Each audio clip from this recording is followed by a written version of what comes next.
चला आता ही भाजी कसली आहे मला सांगा. चिकन आहे की मटन आहे? चिकनची भाजी आहे का मटनची भाजी आहे हे मला कमेंटमध्ये सांगा.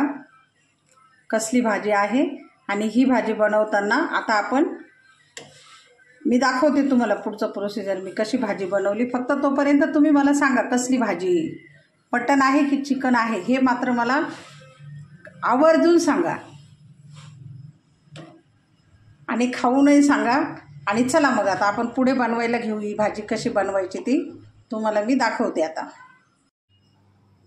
चला तर आता आपण जी भाजी बघितली त्या भाजीचं मी प्रोसिजर तुम्हाला सांगते. हे बघा, हा कांदा उभा चिरून घेतला आहे, हे धने, हे इतकेसे मी जिरे घेतलेत, ही कोथिंबीर आहे आणि हे खोबरं आहे. आणि आता मसाल्याच्या फोडणीसाठी 2 दालचिनीचे तुकडे, तेजपत्ता, 3-4 मिरे आहेत आणि शहाजिरे आहे, थोडेसे लवंग आहेत. हे त्या भाजीचं प्रोसिजर आहे. आत्ता आपण जी भाजी बघितली ती आणि ती आता आपण बनवूया. तर आता मी इथं कढई ठेवलेली आहे. तेल न टाकता पहिला आपण खोबरं भाजून घेऊया.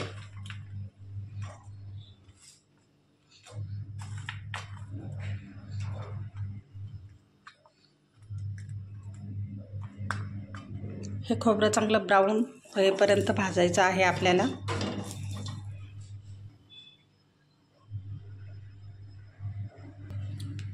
हे बघा, आपलं खोबरं आता असं झालेलं आहे. आपण ते आता काढून घेऊ मिक्सरच्या भांड्यामध्ये. हे बघा, मी आता ते खोबरं काढून घेतलं आहे आणि कढईमध्ये तेल टाकलं आहे आणि त्या तेलामध्ये आता आपण हा कांदा, पातळ उभा चिरलेला कांदा याच्यात सोडून देऊ आणि कांदा चांगला ब्राऊन कलरचा होईपर्यंत भाजून घ्यायचा. आता हे जे तेल आहे, कांदा भाजून झाल्याच्या नंतर तेल अगदी जसंच्या तसंच खाली असतं. ह्याच तेलामध्ये पुन्हा आपण वाटलेला मसाला फोडणीला देणार आहोत, म्हणून हे तेल तुम्हाला जास्त दिसतं. पण हे तेल वेस्टेज जाणार नाही आहे. ह्याच तेलामध्ये आपण पुन्हा मसाला फ्राय करून घेणार आहोत.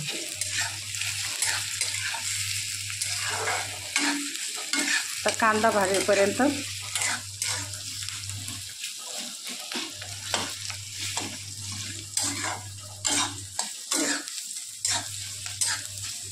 असा टेस्टी कलर होईपर्यंत कांदा भाजायचा. कांदा व्यवस्थित भाजला, कच्चा कांद्याचा वास लागत नाही आणि भाजीही टेस्टी होते. म्हणून कांदा ब्राऊन होईपर्यंत छानसा असा भाजून घ्यायचा. आणि भाजीला तरी खूप छान येते. अगदी तरी म्हटलं तरी बघूनच भूक लागते. न खाणाऱ्यालाही खाण्याची इच्छा होते, नसणाऱ्यालाही भूक लागते. म्हणून कांदा भाजताना अगदी परफेक्ट असा ब्राऊन केशरी भाजून घ्यायचा. आता हे बघा, कांदा आपला असा झालेला आहे. हा कलर कांद्याला आला की मग त्याच्यानंतर याच्यावरती आपण धने टाकून घेऊया. हे बघा, हे धने त्याच्यावरती मी टाकून घेतले. म्हणजे धने त्याच्यामध्ये छान असे खमंग भाजले जातात. जास्त पण नाही जळाले पाहिजे.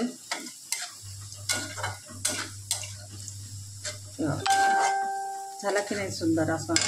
आणि आता हे थोडेसेच मी जिरे घेतले, तर हे जिरे आपण मसाल्यात टाकून देऊ. आता तुम्हाला मी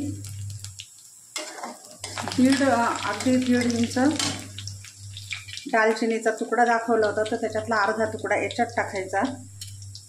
2-3 लवंग याच्यात टाकायचे आणि हे 1-2 मिरी टाकून द्यायची. आणि आता हा मसाला आपण वाटून घेणार आहे. आता बघा, ह्या सगळ्या जिन्नस मी मिक्सरच्या भांड्यात टाकल्या. त्याच्यावरती आता आपण कोथिंबीर टाकूया. कोथिंबीरीच्या नंतर हा लसूण इतका घालूया.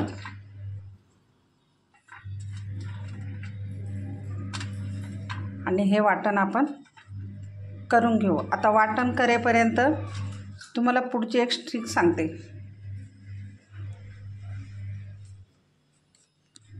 आता ही जी कढई आहे, आपण याच्यात कांदा वगैरे भाजलेला, याच्यात तेल, कांदा भाजून घेतला. हे जे तेल शिल्लक जे राहिलेलं आहे त्याच्यात आता आपण पाणी टाकून घेऊया.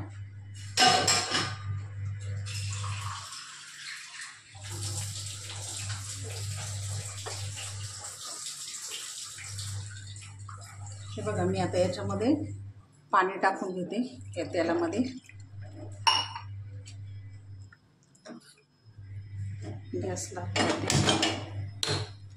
आता पाणी बघा मी अंदाजाने टाकते.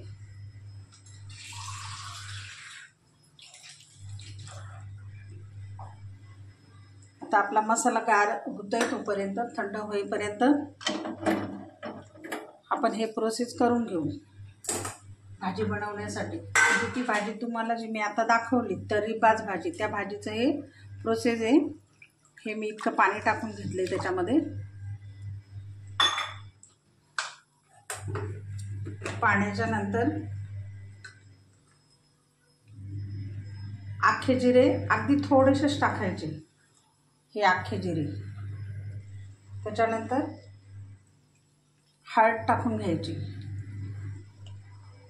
थोडीशी हळद टाकून घ्यायची. त्याच्यानंतर आपला घरचा मसाला आहे हा त्याच्यात टाकून घ्यायचा त्या पाण्यामध्ये. आता ह्या पाण्याला छान असे उकळी येईपर्यंत आपल्याला वाट बघायचं आहे. हे मी इतका हा घरचा मसाला टाकला आहे, अंदाजे 1 चमचा मसाला टाकला आहे. आणि ह्या पाण्याला उकळी येईपर्यंत आपल्याला मसाला वाटायचा आहे. त्याच्यानंतर मसाले वगैरे टाकून झाले की अगदी एवढूशेच तीळ, हे तीळ कोणी हावरी म्हणतं, कोणी तीळ म्हणतं, तर हे तीळ आपल्याला याच्यात थोडेसे टाकायचे. ह्या उकळत्या पाण्यामध्येच टाकायचे. ह्या उकळत्या पाण्यामध्ये हे तीळ टाकून घ्यायचे. थोडेसे अजून टाकून जरा कमी वाटतायत. साधारणपणे एक जरा आपण पोहे वगैरे खातो तर चांगला 1.5 चमचा तीळ टाकून घ्यायचे याच्यात.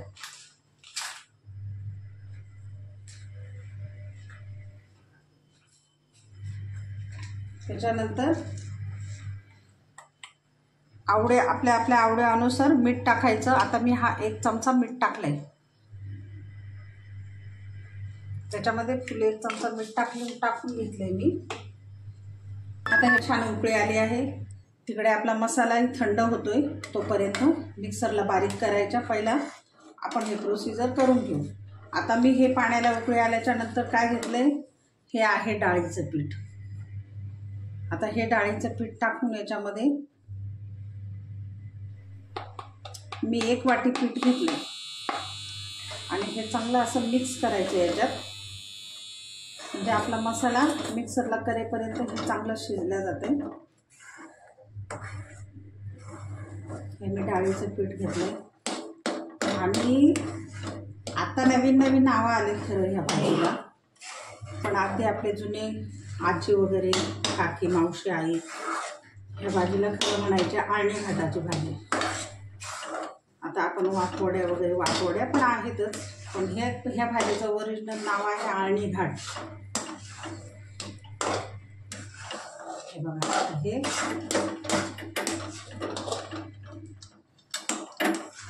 पीठ पूर्ण शिजलं पाहिजे, कच्चं ठेवायचं नाही, व्यवस्थित शिजलं पाहिजे. हे असं मिक्स करून घेतलं आणि आपला मसाला होईपर्यंत पीठही चांगलं छान शिजतंय. आणि ही भाजी तुम्ही एकदा करून बघा, खरंच खूपच छान आहे. आणि विशेष म्हणजे माळकरी लोकांना तर अतिउत्तम, ते बिचारे चिकन मटण खात नाही आहेत ना, तर त्यांच्यासाठी ही भाजी अगदी चिकन मटणची टेस्ट याच्यामध्ये येते. म्हणजे अचानक ताटात जर वाढली आणि माळकरी माणूस जर जेवायला बसला तर ताटावरून खटकन उठूनच घेतोय, बाबा मी चिकन खात नाही, बाबा मला ही भाजी नका. अगदी अशी ही भाजी दिसायला पण छान दिसते आणि खायला तर खूप म्हणजे खूपच छान लागते. आता याच्यावर आपण झाकण ठेवून घेऊ, एक 5-1 मिनटं याला वाफ द्यायची. आपला मसाला होईपर्यंत ही भाजी आपली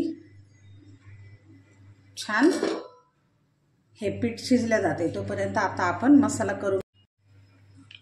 आणि हे बघा आता किती छान आपलं हे डाळीचं पीठ शिजलं गेलेलं आहे, अगदी सुंदरच. आता हे थंड होईपर्यंत आपण मसाल्याची फोडणी करून घेऊया.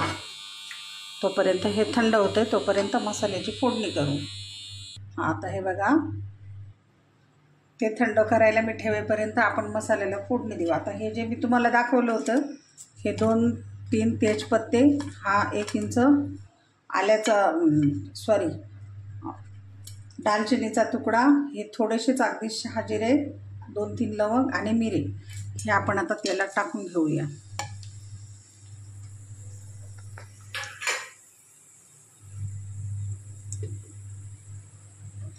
तेलात चांगले गरम झाले की मग आपण जो आता मिक्सरला मसाला वाटला तो मसाला आपण हे तेलामध्ये टाकून देऊया.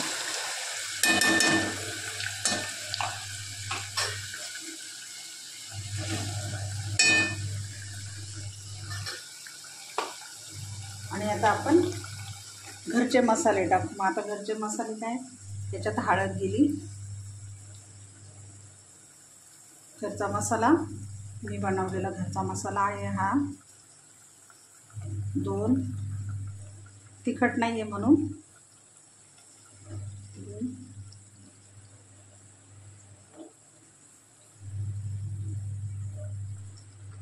आणि 5 चमचे, हा छोटे चमचे आहे म्हणून मी 5 चमचे टाकला. तुम्ही तिखट तुमच्या आवडीनुसार टाका. आणि आता हा मसाला आपण फ्राय करून घेऊ. त्याच्यात हळद गेली, मसाला गेला, वाटलेले जो मसाला आपण कांदा लसूणचा वाटला होता तो गेला, आणि मसाल्यातच मीठ टाकून घ्यायचं म्हणजे तरी पटकन येते. मसाल्याला मीठही आपल्या आवडीनुसार टाका.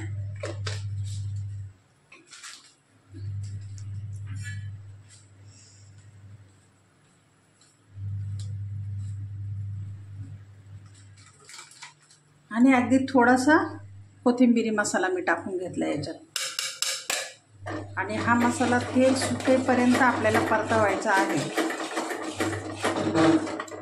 पुन्हा याला तेल सुटेपर्यंत चांगला छान असा परतून घ्यायचा. त्याला आजूबाजूला तेल सुटलं, मसाला कच्चा ठेवायचा नाही. आणि सगळेजण अगदी आवडीने खातात ही भाजी. हा रस्सा म्हटल्याच्यानंतर काय ज्याला भूक नाही तोही माणूस बसतो जेवायला. आणि माळकरी लोकांसाठी तो एकदम उत्तम पर्याय आहे हा.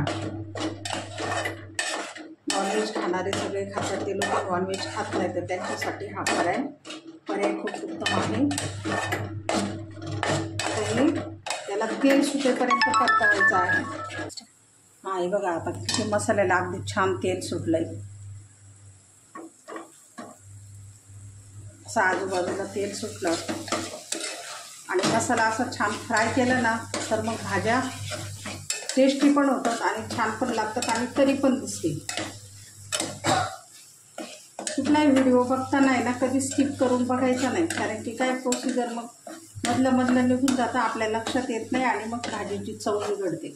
म्हणून आता हे बघा कशी चव तेलाची अगदी एकदम मस्त आहे बघा. तरी येईल असं सगळ्या बाजूला तेल सुटलं आहे. आणि आता आपण ज्या कढईमध्ये जे डाळीचं पीठ जे हलवलं होतं तर ते मी त्याच्यात पाणी टाकून कढई चांगली डाळीच्या पिठाची ती हलवून वगैरे घेतली आणि ते पाणी मी आता याच्यामध्ये टाकणार आहे. आणि बाकीचं डाळीचं पीठ नंतर तुकडे करून टाकणार आहे त्याच्यामध्ये. तर बघा ही अशी झाली का आता आपल्याला पाणी किती पाहिजे ते आपण टाकायचं. जेवढा हवं आहे आपल्याला तेवढं पाणी टाकायचं. आणि उकळी यायला लागली की मग ते डाळीच्या पिठाचे थोडे तोडून टाकायचे. अशी भाजी उकळली की मग त्याच्यात आपण आता हे सोडून द्यायचं. कसलं डाळीच्या पिठाचे जे बनवले होते ना वडे ते याच्यात सोडून द्यायचे. हे बघा असे सोडायचे आणि अगदी 5 मिनटं 7 मिनटं चांगली उकळी येऊ द्यायची त्याला. आणि मग आपली भाजी रेडी झाली.